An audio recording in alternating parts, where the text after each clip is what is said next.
Ee, Bu Kerboran-Jitem davasının üzeri zaman aşımına uğratılarak kapatılmak istendiği ortada. Tıpkı Sivas katliamında da olduğu gibi burada da aynı tavrı, tutumu sergiliyor. Faili meçhul denilen ve faili belli olan dosyaların neden üzeri örtülüyor? Özellikle de faili meçhulleri araştırma başkanlığı, daire başkanlığının kurulduğu bir dönemde böylesine ters bir adım atılmasını nasıl yorumluyorsunuz? Bir hukukçu olarak nasıl değerlendiriyorsunuz? Söz size vereyim. Buyurun. Yani Adalet Bakanı'nın kastetmiş olduğu faili meçhullerle ilgili olarak komisyon ya da çalışma başlattık cümlesinden politik sahiplerle gerekçeleri işlenmiş cinayetlerin araştıracağı yönünde bir emare ulaşma mümkün değil. Bir kere onun altını çizmek istiyorum.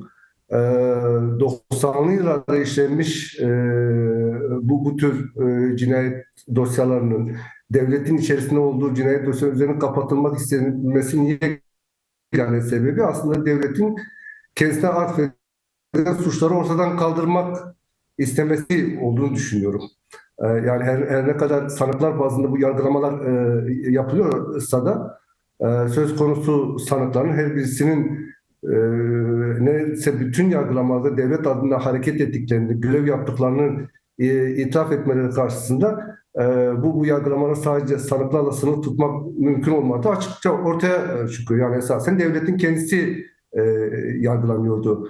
Dolayısıyla birinci barış sürecinin getirmiş olduğu zemin ve şartlar bu davaların açılmasını sağladı. Daha sonra başlayan çatışmalı ortam ve çatışma şartları bu davaların tekrar kapatılmasını gerektirdi. Dolayısıyla devletin özellikle 90'lı yıllarda işlenmiş bu faili belli cinayetlerinin üstünü kimi zaman beraatle, kimi zaman zaman aşımı gibi yöntemlerle kapatmak istemesindeki asıl neden kendisine atfedilen suçları ortadan kaldırmaktır. Yani bunun tek açıklaması bundan ibaret olduğunu düşünüyorum.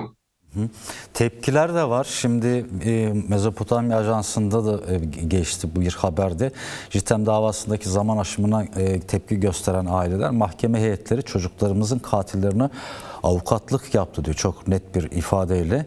İşte bu zaman aşımı süresinin 8 Mart 2026 tarihi itibariyle dolduğunu savunarak dosyanın zaman aşımına uğratılması, ben hukukçu değilim ama bildiğim kadarıyla insanlığa karşı işlenen suçlarda yapılmayan bir uygulama. Bu bağlamıyla insanlığa karşı bir suç olmuş olması hasebiyle dosyanın üzerinin örtülmesi vicdanlarda da örtüldüğü anlamına gelmiyor kuşkusuz, ama bunun yasal ve hukuki anlamda bu davanın yeniden açılması, sürdürülmesi konusunda ne tür yollar, yöntemler vardır? Yani iç veya dış hukuk yolları diyeyim. Bu konuda izleyicilerimizi biraz bilgilendirebilir misiniz? Yani şimdi şöyle söyleyeyim, evet, ailelerin söylediği devlet avukatlık yaptı sanıklar adına doğru bir tespit. Söz konusu dosya Yargıtay'da yaklaşık iki yıl küsür, hatta daha fazla bir süredir bekliyor ve en son olayda kayıp insanların yerini söyleyen uzman çavuşun ortadan kaybedildi tarih baz alınan, ki bu 8 Mart 96 tarihi oluyor. 8 Mart 96 tarihi üzerinden 30 sene hesaplarsanız 8 Mart 2026 yılında zaman aşımına uğramış oluyor. Yargıtay da tam da bu tarihten 3 gün sonra dosya kapat, yani bilinçli ve bilerek bekleterek dosyanın zaman aşımına girmesini bekledi. Yoksa 2 yıllık bir süre zarfında bu dosyayı karara bağlanmamış olması, esastan incelememiş olması namümkün. Yani akla yatkın bir durum değil. Dolayısıyla bilerek ve kasıtlı olarak bekleterek dosyanın zaman aşımına düşmesi sağlandı. Şimdi şunu söylemek isterim. Yani Türkiye'deki mevcut yargısal sistem ya da yargısal mekanizmayla 90'lı yıllarda işlemiş bu politik cinayetlerin, faili belli cinayetlerin sonuçlandırılması, açığa çıkması, faillerin tespit edilmesi, cezalandırılması mümkün değil. Yani biraz önce baştan da söyledim. Yani suçlamaların bizzat devlete yapıldığını varsaydığımızda devletin kendi yargı mekanizması vasıtasıyla bu kişileri cezalandırması mümkün gözükmüyor. Dolayısıyla bu yargı mekanizması içerisinde bir şey beklemek mümkün değil. Fakat ancak şöyle bir şey olabilir ki bu konuda umudumuz var. Bu yeni başlayan barış süreci ya da barış döneminde tekrar geçmişle yüzleşme adına yeni mekanizmalar kurularak ya da üretilerek ya da ortaya konularak yeniden bir yüzleşme sağlanabilir. Ama tamamıyla bu siyasal iktidarın alacağı ve siyasal toplumun talep edeceği bir şeyin sonucu olacaktır. Fakat bugünkü yargısal mekanizma içerisinde bu dosyalardan sonuç beklemek mümkün değil. Nihayetinde dosyanın zaman aşımına düşürülmesiyle bunu gördük. Bundan sonra elbette bu dosya Anayasa Mahkemesi'ne gidecek. Orada Anayasa Mahkemesi incelemesinden geçecek. Fakat Türkiye'deki bu yapısal durum, Türkiye'deki bu zihniyette baktığımızda Anayasa Mahkemesi'nde de çok farklı bir karar beklemek mümkün olmayacak. Yani biraz önce bahsettiniz, insanlığa karşı suç. Doğru, yani insanlığa karşı suçtur esasen. Fakat Evet. Türkiye'deki yargı mekanizması bunu bu şekilde kabul etmiyor.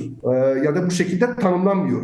Yahut da insanlığa karşı suç tanımı 2005 yılındaki ceza yasasında yer aldığı için geçmişe dönük olarak uygulanmıyor. Yani evrensel uygulamalar aykırı bir şekilde geçmişe dönük olarak uygulanmıyor. Bu dosyada şu ana kadar bunun insanlığa karşı suç olduğu ve bu gerekçeli araştırmasıyla yargılanması yapılması gerekir diye bir yargısal karar da ortaya çıkmadı. Ya esasen biraz önce hani söylediğiniz politik bir suç. İşlenen cinayetlerin kendisi politik, dolayısıyla çözüm mekanizması da politik olacaktır. Yani dar geçit davasını sadece dar geçit davası olarak görmemek gerekir. Bir Kürt sorunun 100 yıllık tanımlamasının sonucu olarak görmek gerekir. Yani tabi bu devletin kuruluş itibariyle Kürt'e nasıl bakıldığı, sivil Kürtlere nasıl yaklaşıldığı, Kürt sorunun nasıl tanımlandığını aslında açıkça kanıtı olduğunu düşünüyoruz. Dolayısıyla bu mekanizma içerisinde davanın bu noktaya kadar gelmesi, ailelerin seslerini bu noktaya kadar duyurabilmesi bile büyük başarı olduğunu düşünüyorum. Umarız önümüzdeki başlamış ve devam eden süreçte ciddi ve samimi bir şekilde ve tabii ki failleri cezalandıracak bir yöntem ve yeni mekanizma üretilir. Bu da yepyeni eşit bir hukuk içerisinde olabilecek bir durumdur. Bunun şartları olduğunu ancak biz tekrar gerçekten bu davaların samimiyetle konuşulduğu bir ortama kavuşmuş o zaman. Mevcut sistem içerisinde ailelerin müthiş mücadelesi ki 30 yıllık bir mücadeleden bahsediyoruz. Parça parça delilleri toplamak suretiyle en azından teşhir edildiler. En azından bu suçların kamuoyu tarafından bilinmesini sağladılar. En azından toplum vicdanında sanıkların cezalandırılması yönünde bir kanaat uyandırdı. Dolayısıyla bu açıdan bu yargılamanın ailede tek iyi tarafı bu. Ama göz göre göre bu davanın düşürülmesi, bilerek bekletilerek zaman aşımının dolacağı gün bekledikten sonra zaman aşımından dosyaya düşürmesi Türkiye'deki yargısal zihniyetin, yargı tutumunun Kürtlere olan bakış açısının açık tarifidir. Bu anlamda bu süreçte bir şeyler umarak ve beklenti içerisinde olarak belki geçmişe doğru tıpkı diğerde yapıldığı gibi bir geçişte yüzleşme mekanizması kurmak suretiyle bu kişilerin cezasız kalmamaları Türkiye'deki mevcut mekanizma içerisinde elbette dediğim gibi Anayasa Mahkemesi'ne başvuru yolu gözüküyor. Öyle yapacağız. Umarız Anayasa Mahkemesi bu konuda bir yaşam hakkı ihlali olduğunu, insana karşı suç işlemiş olduğunu tespitini yapar. Yani sonuçta bu umma dışında başka bir şeyimiz yok. Fakat yasal olarak bu yolu kullanacağız. Peki son olarak şimdi herkes de aslında biliyor on binlerce bu faili meçhul, faili belli, işte gözaltında kayıplar, işte akıbeti hala bilinmeyen bir sürü dosya var. Cumartesi anneleri, cumartesi insanları peşini bırakmadılar, yıllarca mücadele ettiler. Şimdi altını çizdiğiniz gibi bir barış ve demokratik toplum sürecinde devletin kendi işte JITEM denilen yapılanma aslında gayri nizami harp olarak konsepti çerçevesinde oluşturulan o gladyocu zihniyetin ürünüydü.